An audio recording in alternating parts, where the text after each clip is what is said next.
Siapa bilang PSI nggak lolos ke Senayan? Nah, jangan buru-buru ambil kesimpulan dulu ya.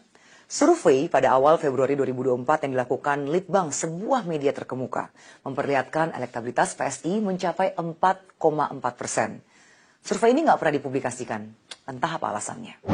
Lalu survei lembaga Spin menunjukkan bahwa PSI sudah berada di angka 4%. Survei dilakukan 5-8 Februari 2024 lalu. Sekarang kita lihat nih, hasil quick count. Pencapaian PSI 2,95-3% tergantung lembaganya. Dengan margin error 1%, berarti peluang PSI untuk lolos ke Senayan jelas masih terbuka. Melihat itu semua, PSI all out menjaga setiap suara. Karena setiap suara adalah amanah rakyat yang tidak boleh disia-siakan. Mengawal suara adalah hak konstitusional seluruh peserta pemilu, dan PSI menggunakan hak itu untuk memastikan tidak ada satupun suara rakyat yang hilang. DPP PSI pun menginstruksikan seluruh pengurus, caleg, dan kader partai untuk mengawal proses penghitungan suara di setiap tingkatan. Instruksi pengawasan sudah dijalankan dan kemudian kami di DPP PSI menerima informasi bahwa ada upaya memindahkan atau menggembosi suara PSI dalam proses rekapitulasi di berbagai tingkatan. Juga terjadi kesalahan-kesalahan pencatatan. Saya sendiri sudah turun ke berbagai kecamatan dan menemukan adanya kesalahan input. Misalnya nih, di sebuah TPS di Jakarta Utara. Saat itu Batang Lidi mencatat 35, tapi di kolom angka ditulis 25. Ada pengurangan 10 suara ya. Itu baru satu caleg PSI dan satu TPS.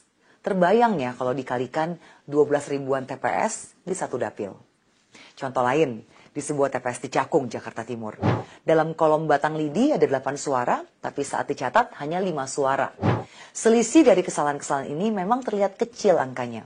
Kalau terjadi hanya di satu TPS, tapi sangat mungkin juga terjadi di TPS-TPS lain. Dan total ada sekitar 820 ribu TPS di seluruh Indonesia.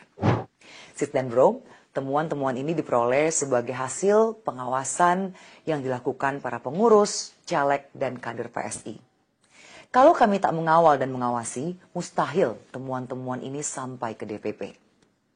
Nah, ketika menemukan kesalahan-kesalahan semacam ini, koreksi-koreksi segera dilakukan dan disepakati seluruh saksi partai-partai lain di berbagai tingkatan. Kami percaya KPU dan seluruh penyelenggara pemilu sudah bekerja dengan sangat baik dan berdedikasi. Mari kita bantu dengan ikut mengawal penghitungan suara atau real count.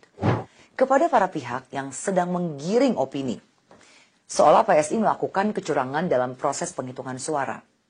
Kami hanya bisa bilang, jangan-jangan yang curiga begini karena mereka sendiri terbiasa melakukan kecurangan.